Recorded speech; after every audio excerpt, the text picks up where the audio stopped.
우리가 하나님의 나라를 전하고 드러내는 삶을 사는 것이 하나님 나라의 백성 그리스도인의 본분입니다.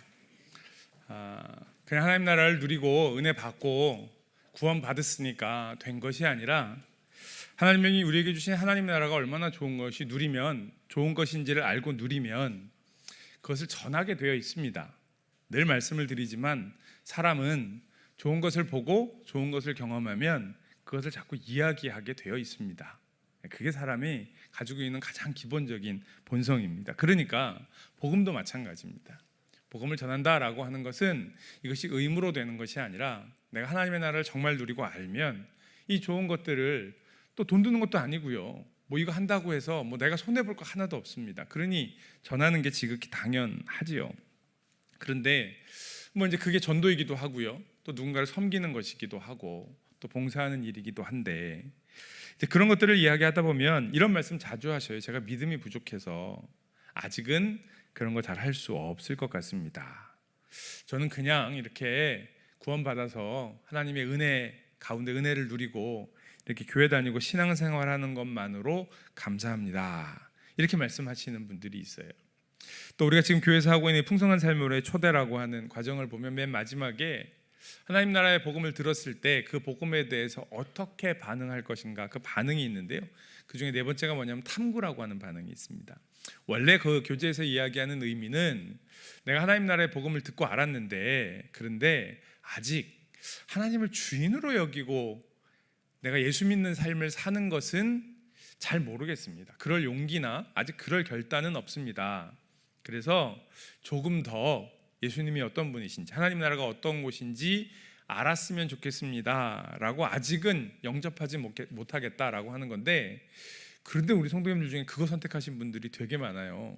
근데 왜 그렇게 선택을 하셨냐 보면 제가 이렇게 쭉 보니까 그런 의미는 아니고 내가 예수님을 영접한 건 맞는데 그거는 분명한데 그런데 예수 믿는 사람으로 살아가는 삶이 뭔지 그 성숙한 삶이 무엇인지 충분하게 풍성하게 누리는 삶이 무엇인지 그걸 잘 몰라서 그걸 좀 배웠으면 좋겠습니다. 공부했으면 좋겠습니다. 알았으면 좋겠습니다. 이렇게 생각하시는 분들이 많이 계시는 것 같아요. 자, 여러분, 하나님의 나라를 알고 누리는 것이 중요합니다.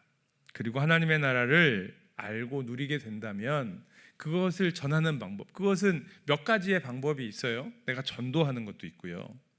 또 교회 안에서 다른 사람들이 그 하나님의 나라를 알고 누릴 수 있도록 섬기고 돕는 것도 있습니다. 이제 그런 삶을 살아가는데 그렇게까지는 아직 한 번도 해본 적이 없는 것 같아요. 그런데 그게 그냥 없는 것으로 끝나는 게 아니고 그렇게 되면 예수 믿는 게 진짜 좋은 게 뭔지를 잘 모르게 됩니다. 그러니까 진짜 누리는 걸 할 수 없게 되고요. 그런데 그럴 뿐만이 아니라 내가 정말 성숙한 신앙으로 다른 사람의 신앙을 돕는 뭐 교회에서 리더라고 얘기를 한다거나 성숙한 신앙이라고 한다거나 이런 것들을 나는 할 수 없다고, 아유 저는 믿음이 연약해서요, 믿음이 약해서요 라고 생각을 하는 그런 믿음 가운데 계속 있게 되면 결국은요 예수를 믿기는 믿는데 늘 힘들고 늘 어려운 신앙생활밖에 할 수 없게 된다라고 하는 거예요. 혹시 그런 분들 계시지 않습니까? 교회를 다니고 신앙생활 한 지가 이제 한 10년쯤 되었는데 아니면 그보다 훨씬 더 긴 시간 교회 와서 예배드리고 또 교회를 섬기고 신앙생활을 했는데 아유 이제는 뭐 지쳐서 그동안 열심히 했으면 됐지 뭐 더 이상 얼마나 더 열심히 하려고 이제는 좀 쉬면서 쉬엄쉬엄 신앙생활을 해야겠다. 혹시 그런 생각을 하고 계시는 성도님들이 계십니까? 근데 여러분, 우리가 하나님 나라의 복음이라고 하는 것이 하나님께서 나를 사랑해 주시는 것이라고 생각한다면, 하나님께서 나에게 주시는 복을 누리는 것이라고 생각한다면 하나님의 사랑을 받다가 이제 좀 지칠까요? 하나님의 사랑이 자꾸 받았더니 이제는 좀 물리네. 하나님 사랑 말고 좀 다른 사랑 없을까? 하나님의 복을 하도 받았더니 이제는 좀 지겹네. 하나님의 복 말고 좀 다른 복 없을까? 이럴 수 있을까요? 하나님의 복을 누렸더니 이제 좀 지치네. 하나님의 복 그만 받아야겠다. 이럴 수 있을까요? 그럴 수 없겠죠. 그럴 수 없습니다. 하나님의 사랑은 받으면 받을수록 더 풍성하고 더 좋겠지요. 하나님이 주시는 복은 받으면 받을수록 누리면 누릴수록 더 좋겠지요. 그리고 그것이 이제 열매 맺는 거예요. 그러니까 예수님이 하셨던 이 하나님 나라 복음의 말씀에는 항상 뭐가 따르냐 하면 열매 맺을 것이다. 100배, 60배, 30배 열매를 맺을 것이다. 복음이 들어가면, 하나님의 말씀을 들으면 그것은 열매를 맺을 것이다. 하나님의 생명이 우리에게 오면 그 생명은 열매를 맺을 것이다 라고 계속해서 말씀해 주고 계셔요. 이게 생명이기 때문에 그렇습니다. 그러니까 그 열매를 맺는 건 우리가 전도하기 위해 그것이 의무가 되어서 내가 이걸 안 하면 벌 받을까 봐 이게 아니라고 하는 거죠. 우리가 하나님 나라의 복음을 알면 풍성한 삶을 살아야 합니다. 그 풍성한 삶은 하나님의 사랑을 알고 또 하나님이 주시는 복을 누리며 우리가 누리는 풍성한 삶이라고 하는 거죠. 이제 명절인데요. 명절 때 가족 친지들이 모두 모여서 다 예배 드릴 수 있는, 그렇게 하신다면 그건 아주 큰 축복일 겁니다. 그런데 혹시 아직 가족들 간에 서로 다른 신앙을 가지고 있어서 그래서 같이 모이면 늘 그게 좀 부담이 되시는 분들이 있을 수 있을 것 같아요. 그럴 때 이제 내가 하나님을 알기는 아는데 부담이 되시니까 때때로는 내가 하나님의 능력을 좀 보여줘야 되는데 그럼 내가 좀 다른 가족들, 다른 형제들보다 조금 더 뭔가 나은 모습이 있어야 그래 하나님이 좋다라고 하는 걸 보여줄 거 아니냐. 좀 그렇게 되고 싶은데 그게 뭐 마음대로 되나요? 오히려 교회 안 다니시는 가족이나 형제들이 더 잘 살고 있으면 뭐 교회 다녀봐야 잘 되는 것도 없고 별로 복도 없는 것 같은데 뭐 이렇게 말은 안 하지만 그런 분위기일 수도 있고요. 또 내 안에 이 복음에 대한 뭔가 열정이 있으면 이 복음을 좀 잘 전했으면 좋겠는데 근데 전하다 보면 설명이 잘 안 되고 또 교회에 대해서 막 뭐라고 비난을 하게 되면 말은 안 되고 오히려 싸움만 돼버리는 경우도 있고요. 그래서 이거 어떻게 해야 됩니까? 명절 전이 되면 그런 거 물어보시는 분들 되게 많아요. 목사님이 어떻게 가서 이걸 하면 좋을까요? 어떻게 좀 복음을 설명하면 좋을까요? 뭐 이렇게 물어보시는 분들도 있는 것 같아요. 또 그게 아니라 좀 내가 희생함으로 섬기는 것으로 교회 다니는 사람들은 좀 다르구나 라고 하는 걸 보여주고 싶은데 그게 잘 안 되는 거죠. 조금 했는데 반응이 영 시원치 않으면 오히려 더 화만 나고 내가 이만큼 했으면 좀 뭔가 반응해야지. 여러분 우리가 섬기고 희생 하나씩 섬기고 희생했을 때 둘 반응해주면 얼마나 좋습니까? 그런데 10개를 하고 100개를 해도 오히려 반응하지 않는 것이 세상입니다. 쉬운 거 아니에요. 그러니까 그런 걱정들이 있는 거지요. 어떻게 해야 될까? 그런데 우리 눈에 보이는 것이 전부가 아니라고 하는 것을 우리가 알아야 합니다. 에베소서 6장 12절 말씀에 보면 이렇게 이야기를 한번 같이 읽어볼까요? 에베소서 6장 12절입니다. 시작. 우리의 씨름은 혈과 육을 상대하는 것이 아니요 통치자들과 권세들과 이 어둠의 세상 주관자들과 하늘에 있는 악의 영들을 상대함이라. 아멘. 자, 우리의 씨름은 혈과 육으로 상대하는 것이 아닙니다. 그러니까 눈에 보이는 것이요. 세상에서 성공을 했다든지 아니면 종교적으로 교리적으로 내가 훨씬 더 아주 분명한 논리를 가지고 했다든지 아니면 내가 조금 더 도덕적으로 아니면 성품이 더 좋은 그런 사람으로 다른 사람들에게 좀 비교적 더 나은 삶의 모습으로 보이든지 물론 이런 것들이 하나님을 드러내는데 도움이 되고 좋은 수단과 방법인 것은 사실입니다. 그런데 혈과 육을 상대하는 것이 아니라는 이야기는 그게 본질이 아니라고 하는 이야기입니다. 우리가 본질을 볼 수 있어야 한다는 거죠. 여러분 이런 영적인 싸움에는 전쟁에는 전선이 있습니다. 싸움이 일어나고 있는 전선, 이 전선을 잘 확인해야 그래야 싸움에서 승리할 수가 있습니다. 혈과 육으로 싸우는 게 아니에요. 눈에 보이는 사람들, 그것이 가족들, 형제들이 되었건 아니면 우리의 이웃이나 내가 만나는 사람들이 되었건 간에 그들이 내 싸움의 대상이 아니라고 하는 겁니다. 영적인 싸움이 어디에서 일어나는지를 이 두 가지의 말씀을 보면 우리가 알 수 있을 것 같아요. 하나는 요한복음 3장 16절입니다. 요한복음 3장 16절 우리가 잘 알고 있는 말씀이니까 뭐라고 얘기하냐면 하나님이 세상을 이처럼 사랑하사, 하나님이 세상을 사랑하신다고 얘기하고 있어요.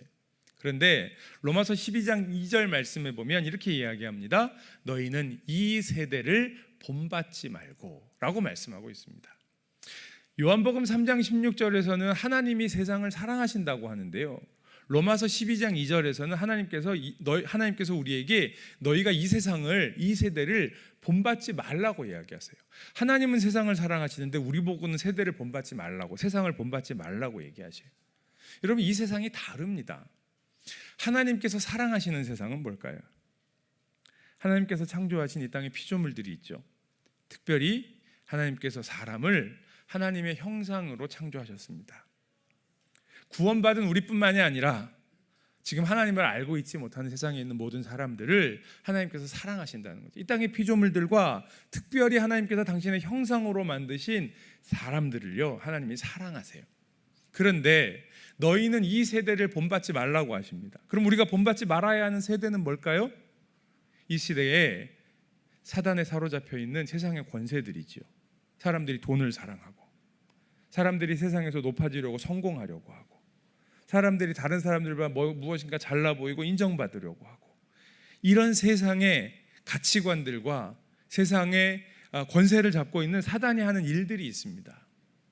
이런 것들은 우리가 본받지 아니하고 오히려 대적하고 그것들을 무찔러야 할 겁니다. 그런데 영적인 전선을 착각하면 어떻게 되냐 하면요, 하나님이 사랑하시는 세상은 미워해요. 가까이 있는 사람들일수록 미워요. 가족들 미워하고요, 안 믿는 사람 미워하고요, 같이 일하는 사람 미워하고요. 하나님은 사랑하셨는데 우리는 사랑하지 아니하고 오히려 미워하고 경쟁하고 죽이려고 하고 그렇게 합니다. 뭘 사랑해요? 세상을 사랑합니다. 돈 버는 거 사랑하고요, 성공해서 높아지는 거 사랑하고요, 내가 뭔가 많이 갖고 그럴듯해서 다른 사람들을 그 힘으로 누릴 수 있는 그 힘 갖는 것을 사랑합니다. 영적인 싸움의 전선을 완전히 반대로 알고 있는 거죠. 그러면 무너지는 겁니다. 그러니까 사단은요, 이렇게 어디 가서 싸워야 할지, 무엇으로 싸워야 할지를 굉장히 혼란스럽게 만드는 겁니다. 그런 우리들이 하나님의 백성으로 세상 가운데 승리하는 삶을 살아가는 그런 성도로, 그런 믿음의 공동체로 살아가라고 하나님께서 우리를 부르신 겁니다. 그런 이야기가 오늘 우리가 읽은 본문인 고린도전서 말씀에 있습니다. 오늘 우리가 읽은 고린도전서 13장 말씀은 우리가 잘 아는 것처럼 사랑장입니다. 사랑이 얼마나 중요한지에 대해서 말씀을 하고 있는데요, 이 고린도전서의 편지를 받은 고린도 교회는 초대교회 아주 대표적인 교회지요. 바울이 유럽으로 가서, 마게도니아 지방 유럽으로 가서 그곳에 세운 교회 가운데 가장 대표적인, 가장 오랫동안 머물러 있으면서 복음을 전하고 교회를 세웠던 곳입니다. 바울이 고린도에 한 1년 반 정도를 머물러 있었습니다. 그러면서 거기에 교회를 세웠고요, 이 편지는, 고린도전서는 아마 그리고 나서 한 3년 정도 뒤에 바울이 3차 전도 여행 때 에베소에 있으면서 고린도의 소식을 계속 들으면서 이 고린도 교회의 그 문제들을 해결하기 위하여 썼던 편지 가운데 하나입니다. 그런데 이 고린도 교회는 우리가 잘 아는 것처럼 굉장히 다양한 문제들을 가지고 있었어요. 교회 안에 분파가 있었고요, 그 문제가 심했습니다. 그리고 분파를 통해 나타나는 사사건건이 교회가 갈라지고 서로 싸웠습니다. 우상에게 바쳐진 제물을 먹는다든지, 교회 안에 행음을 하는, 그러니까 이전에 그냥 예수를 알기 이전에 살던 대로 사는 겁니다. 뭐 그게 그 사람들이 타락을 했다는 게 아니고요, 예수를 알기 이전에는 그렇게 사는 게 당연하다고 생각을 했어요. 음행을 하는 일이나 우상에게 바쳐진 제물을 먹는 일이나 내 옆에 있는 다른 사람들을 배려하지 않고 내가 주인이 되고 내가 중심이 되어 생각하고 사고하고 판단하고 그렇게 살아가는 것이 지극히 당연하다고 생각을 했어요. 그런데 예수를 알고 나니까 바울에게 배운 복음은 그게 아니거든요. 그런데 바울이 떠나고 나서 그들이 이미 하나님을 알고 교회가 세워졌고 그리스도인이 된 지 2-3년 정도 되는 시간이 지났음에도 불구하고 이런 것들을 어떻게 해야 하는지 잘 알지 못하고 있는 그런 혼란한 가운이 있는 가운데 바울이 이 편지를 쓴 거죠. 어떻게 해야 하는지. 그래서 우상에게 바쳐진 재물을 먹는다든가, 교회 안에서 분파가 생겼다든가, 혹은 성적인 문제라든가, 또 예배를 드릴 때 어떻게 예배해야 하는지, 예배 형식의 문제라든지, 또 예배 안에 교회에서 예배드리는 시간에 이루어지는 방언이라든지 예언이라든지 뭐 이런 모든 것들에 대해서 바울이 이제 설명하기 시작하고요. 그 가운데 하나가 사랑이라고 하는 아주 중요한 것을 이야기하고 있는 겁니다. 우리가 알고 있는 이 고린도전서 13장 말씀은 우리가 잘 아는 것처럼 사랑은 오래 참고, 사랑은 온유하며, 시기하지 아니하며, 사랑이 얼마나 중요한 것인지를 이야기하고 있는데요. 그 사랑을 이야기하면서 오늘 우리가 읽은 9절부터의 말씀을 보니까 사랑은 아닌 것 같은데, 그러나 관련 있는 어떤 이야기들을 하고 있습니다. 무슨 이야기를 하고 있냐 하면, 우리가 하나님을 알고 하나님 나라의 백성이 되었습니다. 그러나 하나님 나라 백성이 되었다고 해서 그 순간부터 저절로 모든 것이 다 이루어지는 것이 아니라고 하는 겁니다. 처음에는 부분적으로 희미하게 어린아이와 같이 그렇게 미약한 모습으로 시작되는 것이 지극히 당연하다라고 하는 겁니다. 그것을 이야기하고 있는데 한번 이제 성경 보겠습니다. 먼저 9절 말씀 볼게요. 같이 읽습니다. 시작. 우리는 부분적으로 알고 부분적으로 예언하니. 네, 아는 것도 부분적이고 예언도 부분적이라고 이야기하고요. 그 앞에 이야기하는 방언도 마찬가지입니다. 복음을 받아들이고 놀라운 비밀을 알게 되었습니다. 그리고 실제적으로 성령의 능력을 받아서 교회 안에 방언을 하는 사람들도 있었고 예언을 하는 사람들도 있었습니다. 그런데 그렇다고 해서 마치 하나님을 다 안다거나 하나님의 백성으로 온전한 삶을 살아가는 것, 완전한 삶을 살아가는 것이 아니라고 하는 이야기를 하는 겁니다. 아직은 부분적으로 알고, 아직은 부분적으로 예언할 수밖에 없고, 아직은 하나님을 완전히 알 수 없다라고 이 고린도 교회 성도들에게 이야기하는 겁니다. 예수를 안 믿는 사람들이 아니에요. 예수를 믿고 있습니다. 성령의 능력도 받았습니다. 분명히 회심한 사람들입니다. 그런데 그렇다고 해서 그 신앙이 처음부터 온전하여지냐? 그렇지 않다라고 이야기하는 거예요. 그걸 뭐라고 이야기하냐면 우리 11절 말씀을 한번 보겠습니다. 11절 읽습니다. 시작. 내가 어렸을 때에는 말하는 것이 어린아이와 같고 깨닫는 것이 어린아이와 같고 생각하는 것이 어린아이와 같다가. 아멘. 거기까지만요. 그러니까 말하는 것이, 우리가 어린아이일 땐 그럴 수밖에 없지요. 어린아이일 때는 말하는 것이나 생각하는 것이나 깨닫는 것이 어린아이 같은 게 당연한 겁니다. 어린아이가 어른 같으면 안 되는 거예요. 우리가 아이들한테 아유 어른스럽네 라고 이야기하는 것은 그 아이의 수준에서 어린아이들의 생각보다 조금 더 성숙하다라고 이야기하는 것이지, 만약에 그 아이가 완전히 어른 같을 생각을 한다라고 하면 이상한 겁니다. 아이는 아이다울 때 가장 이쁜 거 아니겠습니까?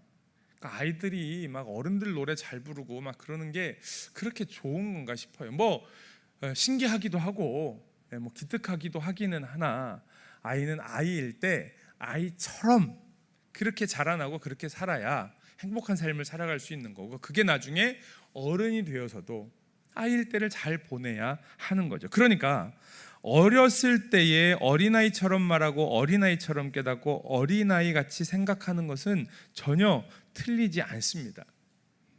하나님이 사람을 그렇게 만드셨잖아요. 그래서 예수님도 어머니 마리아의 뱃속에서 태어나게 하셨고 어린 유년의 시절을 보내게 하셨단 말이에요. 그러니까 우리도 마찬가지입니다.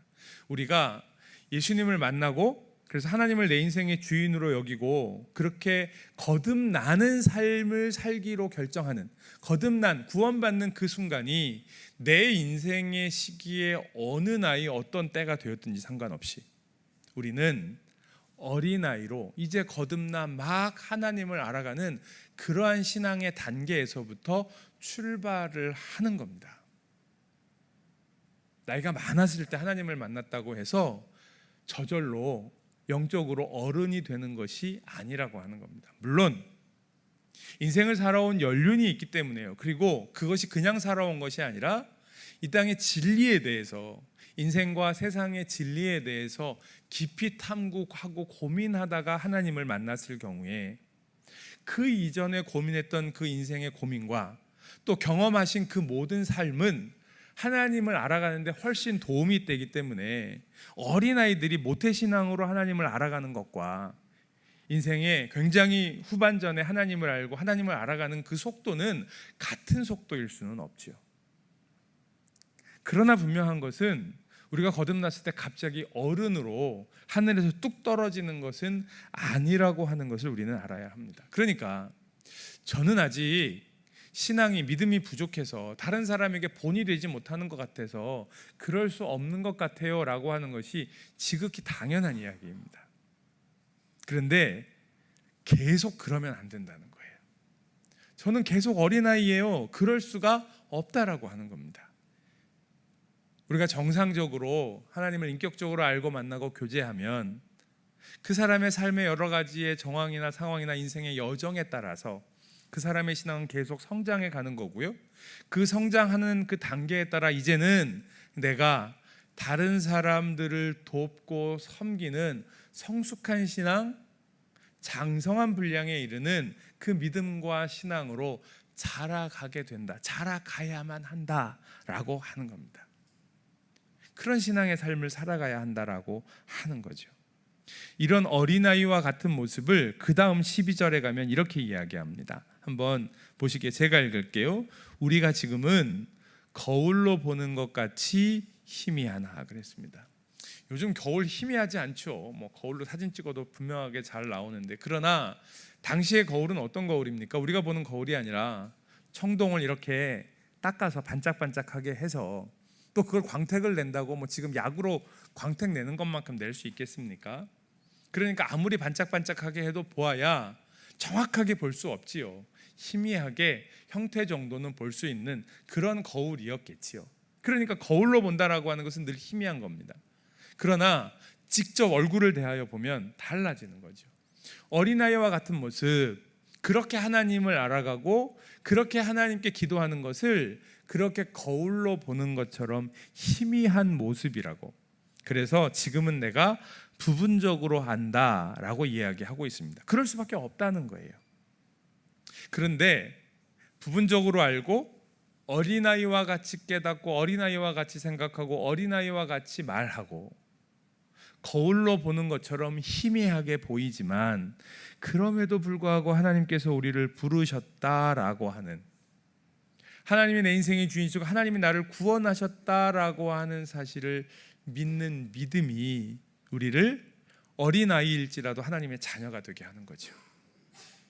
그것을 로마서 1장 17절 말씀에 이렇게 이야기를 합니다. 우리 한번 같이 읽습니다. 시작. 복음에는 하나님의 의가 나타나서 믿음으로 믿음에 이르게 하나니 기록된 바 오직 의인은 믿음으로 말미암아 살리람과 같으니라. 아멘. 나의 삶의 모습이 아직은 어린아이와 같습니다. 이렇게 모범이 되고 본이 되고 이러지 못하는 것 같아요. 나도 잘 모르겠어요. 아직은 희미해요. 복음을 전한다든지 아니면 나가 믿는 하나님을 자랑스럽게 이야기하는 것이 어렵습니다. 우리가 때때로 그렇게 하기 위해서, 그러니까 본이 되는, 모범이 되는 신앙생활, 그런 삶이 되기 위하여 삶이 되어야 한다는 부담감이 우리에게 있습니다. 그런데 지금 나의 모습을 보면 때때로 그게 불가능하다는 생각이 들 수도 있습니다. 그런데 그런 나의 모습, 어린아이와 같은 모습, 잘 알지 못하는, 그 자신 있게 이야기할 수 없는, 삶의 모범이 될 수 없는 그런 부담감이 있는, 그래서 내가 그걸 어떻게 해? 라고 하는 그런 불가능하다라고 하는 생각이 들지라도 의인은, 하나님 나라의 백성은, 하나님이 구원하신 사람은요, 하나님이 나를 구원하셨다고 믿고 고백하는 그리스도인은 내 지금 모습이 어떤지 그 모습으로 사는 게 아니라 내가 다른 사람들보다 이만큼 도덕적으로 아니면 신앙적으로 아니면 세상에서의 위치로 내가 알고 있는 지식으로 그렇게 내가 살아가는 것이 아니라 하나님이 나를 구원하셨다는, 그럼에도 불구하고 하나님이 나를 하나님의 자녀 삼아 주셨다라고 하는, 하나님 나라의 그 풍성한 것을, 하나님 나라의 그 복을 우리에게 주셨다라고 하는 그 믿음으로 우리는 살아간다라고 하는 거예요. 그래서 그리스도인으로 살아가기 우리에게 필요한 건 첫 번째 믿음입니다. 하나님께서 나에게 행하신 일에 대한 확신, 신뢰입니다. 하나님께서 나를 사랑하시니까, 하나님께서 나에게 그 일을 하셨으니까 그 하나님을 신뢰하는 거죠. 하나님을 신뢰하는 믿음이 있어야 우리의 신앙이 자라갑니다. 우리가 영적으로 성장할 수 있습니다. 하나님을 못 믿으면요, 하나님이 은혜를 주셨는데도 은혜인 줄 몰라요. 하나님의 자녀로 하나님 앞에 나오라고 하는데 나올 수가 없어요. 그래서 오래도록 교회를 다니시고 오래도록 신앙생활 하셨는데 여전히 교회가 낯설고 어색하실 수 있어요. 여전히 교회 오면 손님이에요. 아니면 여전히 교회 오면 낯선 사람, 외인이에요. 여러분, 하나님은 우리를 주인으로 삼으셨는데, 여러분, 하나님이 좀 답답하시지 않겠어요? 하나님이 우리를 하나님의 자녀 삼아주셨단 말이에요. 그러니까 하나님의 모든 것을 상속하는, 하나님이 예비하신 그 모든 이 땅에, 이 우주의 그 놀라운 것들을 받아 누리는 하나님의 자녀 삼아주셨는데, 아유, 제가 어떻게 하나님의 자녀가 됩니까? 저는 하나님의 자녀가 될 수 없습니다. 그렇게 이야기하면서 여전히 하나님이 주신 것을 누리지 못하는, 저는 그냥 이렇게 문간방에서 시키시는 일이나 조금 하겠습니다. 제가 교회에서 무슨 제가 주도적으로 하고 리더를 합니까? 저는 그냥 시키시는 일은 열심히 할게요. 뭐 부탁드리면 교회에서 제일 많이 하시는 말씀이 이거예요. 목사님, 저는 시키시는 일은 열심히 할게요. 어떤 경우에는 시키시는 일도 열심히 잘 안 하시더라고요. 책임지기 싫다는 거죠. 욕먹기 싫다는 거죠. 그런데 하나님은 우리가, 하나님께서 우리에게 주신 것, 교회 공동체, 하나님께서 우리에게 주신 이 복음의 놀라운 풍성한 것들의 주인이 되라고 우리를 부르신 거예요. 하나님의 자녀로요, 하나님의 형상으로 만드셔서 우리에게 그 일을 하라고 부르신 거거든요. 그 일을 감당하는 것이 마땅하지요. 하나님께서 나를 그렇게 부르셨다는 것을 믿는 믿음으로부터 우리의 영적인 성장이 시작이 됩니다. 그리고 하나님은요, 우리를 그냥 지금 어린아이와 같은 모습으로 그냥 두려고 하시는 것이 아니라 그 어린아이와 같은 모습에서 우리를 성장시켜서 하나님이 원하시는 그 하나님의 꿈꾸시던 원래의 그 모습으로 만들어 가시려고 우리 가운데 하나님의 소망을 두신다라고 하는 겁니다. 그걸 바울은 하나님께서 우리의 삶 가운데 우리의 삶이 하나님의 미래이고 하나님의 소망이 된다고 말씀하고 있어요. 지금은 어린아이와 같고, 지금은 부분적으로만 아는 것 같고, 지금은 희미한 것 같은데 이게 전부가 아니라 그것을 완성해 가신다. 지금은 아무것도 보이지 않는 것 같지만 믿음으로 일하시는 하나님의 그 일하심을 우리가 믿음으로 보게 될 때에 우리 가운데 일하시는 예수 그리스도와 인격적인 만남을 통해서 하나님께서 세상의 주인이 되시니까, 그리고 성령께서 우리 가운데 일하심으로 말미암아 우리 안에 하나님께서 세워놓으신 계획, 그 하나님의 미래가 완성될 것이다 라고 말씀하고 계신다라고 하는 겁니다. 여러분, 그것이 다시 오실 주님이 이루시는 하나님 나라의 완성입니다. 우리는 그 하나님 나라의 백성이 지금 이제 되었다라고 하는 이야기예요. 그것을 이야기해요. 그래서 13장 9절 말씀에 우리는 부분적으로 알고 부분적으로 예언하니 그랬습니다. 그 다음에 10절 말씀에 뭐라고 이야기하냐면요, 10절 보여주세요. 읽습니다. 시작. 온전한 것이 올 때에는 부분적으로 하던 것이 패하리라. 지금은 부분적일 수 있어요. 하나님을 그만큼만 알 수 있습니다. 그런데 이제 우리를 완전하게, 온전하게 하신다는 거예요. 그러면 이제 하나님을 부분적으로 알고 부분적으로 누리는 것들을 패하게 될 것이고 하나님의 그 완전하심을 누리게 될 것이다. 온전하신 예수님께서, 완전하신 예수님께서 이 땅에 오셔서 우리를 완전하게 하실 것이다 라고 하는 것이고요. 11절 말씀에 내가 말하는 것이 어린아이와 같고 깨닫는 것이 어린아이와 같고 생각하는 것이 어린아이와 같다가 그 다음에 한번 읽겠습니다. 시작. 장성한 사람이 되어서는 어린아이의 일을 버렸노라 그랬습니다. 이제는 어린아이의 일을 거기에 묶여있을 필요 없고요, 그것을 버리고 장성한 어른이 되어서, 청년이 되어서 하나님이 우리에게 주신 것들을 풍성하게 잘 누리며 살아갈 뿐만이 아니라 아직도 하나님의 그 놀라운 하나님의 나라를 누리지 못하고 깨닫지 못하는 사람들에게 그 하나님의 나라를 깨닫고 누릴 수 있도록 도와주는 영적인 어른이, 청년이, 장성한 사람이 될 것이다. 이게 하나님의 꿈이라는 겁니다. 이게 하나님이 우리를 향하여 세워놓으신 하나님의 미래라고 하는 거예요. 하나님이 이것을 꿈꾸고 이것을 소망하고 계시는 거지요. 그래서 12절 말씀에 우리가 지금은 거울로 보는 것처럼 희미하나, 청동 거울을 보는 것처럼 희미한데, 이제 그 다음에 같이 읽습니다. 시작. 그때에는 얼굴과 얼굴을 대하여 볼 것이요. 그렇게 희미한 거울로 보는 게 아니라 직접 얼굴로 보는 것처럼요.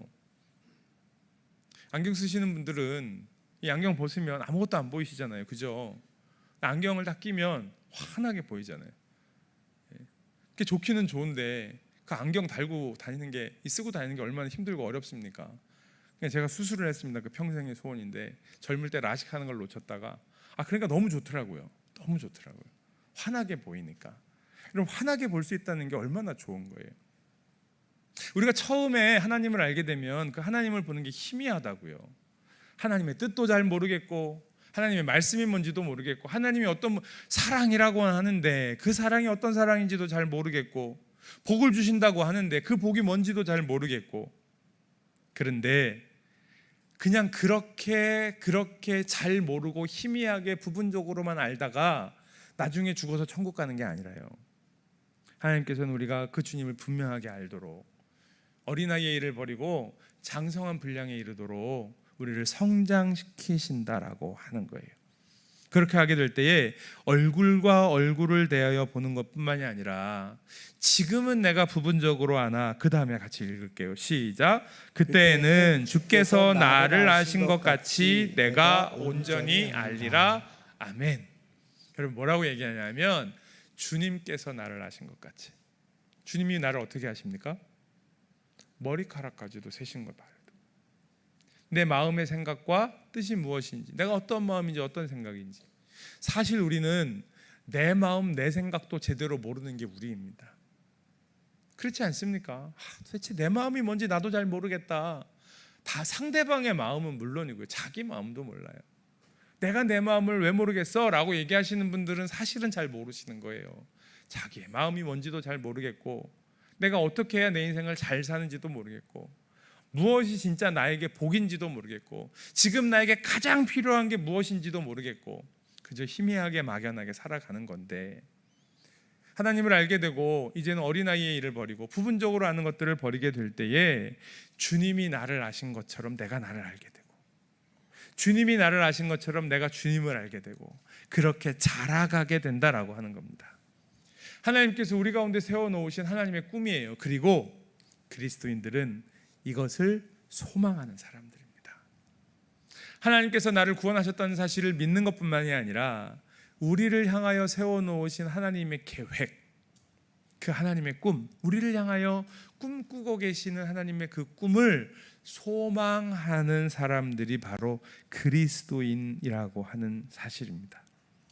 우리는 지금 나의 모습을 보고 사는 사람이 아니라 하나님께서 계획하시고 하나님께서 꿈꾸시고 앞으로 하나님께서 이루시려고 하는 그 하나님의 미래를 소망하며 살아가는 사람들이라고 하는 겁니다. 하나님께서 나를 구원하셨다는 사실을 믿고요, 나를 향해 세우신 하나님의 계획, 하나님의 꿈을 소망하며 살아가는 사람들이 하는 일이 뭐냐 하면 사랑하는 일이에요. 우리가 읽은 이 고린도서 13장 13절 마지막 말씀, 우리가 잘 아는 말씀이에요. 그런즉 믿음, 소망, 사랑, 이 세 가지는 항상 있을 것인데 그 중에 제일은 사랑이라. 이 말씀을 우리가 가끔 보는 메시지 성경에서 이렇게 좀 길게 번역을 했어요. 그 뜻의 의미를 밝혀서 이렇게 번역합니다. 한번 보세요. 제가 읽겠습니다. 그러나 그 완전함에 이르기까지, 하나님이 꿈꾸시고 하나님이 계획하시는 그 완전함에 이르기까지 우리는 다음 세 가지를 행함으로 하나님이 꿈꾸시는 그 완성을 향하여 나아가야 합니다. 그 세 가지가 뭐냐면, 첫 번째는 믿음, 하나님을 꾸준히 신뢰하십시오. 하나님께서 나를 구원하셨다는 사실, 하나님께서 나를 향한 계획이 있다는 사실, 하나님께서 나를 혼자 두지 않으신다라고 하는 사실, 이 사실을, 그 하나님을 꾸준히 신뢰하십시오. 두 번째, 소망, 흔들림 없이 소망하십시오. 하나님이 세우신 계획, 하나님의 꿈, 하나님의 그 미래를 소망하십시오. 꿈꾸십시오. 바라십시오. 그렇게 할 때 우리는 믿음으로 영적으로 성장하게 되는 겁니다. 그것을 하기 위해 지금 해야 하는 것이 뭐냐면 세 번째, 사랑. 아낌없이 사랑하십시오. 하나님께서 나에게 베풀어 주신 사랑을 가지고요, 아낌없이 사랑하십시오. 아낌없이 그 사랑을 베푸십시오. 그러면 하나님께서 더 큰 사랑으로 그 사랑의 자리를 계속 채워주십니다.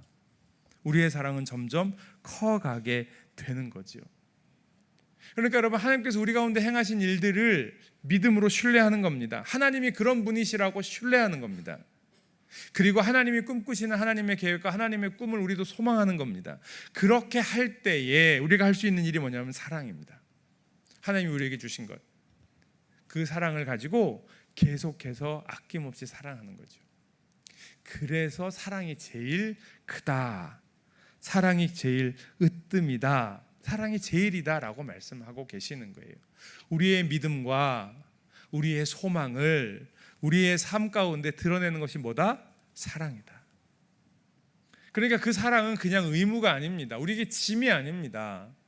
하나님이 나에게 베풀어 주신 사랑을 누리게 될 때에 우리는요, 내가 하려고 하지 않아도 믿음의 본을 보일 수가 있습니다. 내가 하려고 하지 않아도 다른 사람들에게 모범이 될 수 있습니다.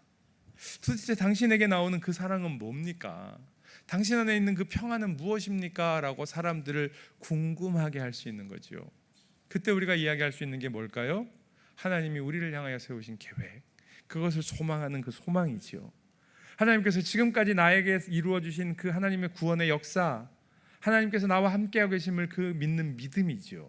이 믿음과 소망이 사랑을 이루어 간다라고 하는 이것을 가지고 우리의 가족들에게, 우리와 함께 만나는 사람들에게, 우리의 이웃들에게, 우리와 함께 일하는 사람들에게 이 하나님의 나라를 전할 수 있는 겁니다. 그들을 초청하는 겁니다. 이 하나님의 나라로 들어오라고, 이 하나님의 나라 백성으로 함께 살아가자고. 하나님께서 사람을 그렇게 창조하셨다고요. 하나님의 형상으로 하나님의 나라를 누릴 수 있도록요, 하나님을 얼굴을 대하여 보는 것처럼 하나님을 볼 수 있도록요, 우리의 삶을 통하여 이루시려고 하는 하나님의 뜻과 계획을 선명하게 분명하게 깨달아 알 수 있도록요, 온전히 알 수 있도록요, 우리를 그렇게 부르셨다고요. 그 하나님의 부르심 앞에 믿음으로, 소망으로, 그리고 사랑으로 응답하는 우리 모두가 되기를 주님의 이름으로 간절히 축원합니다.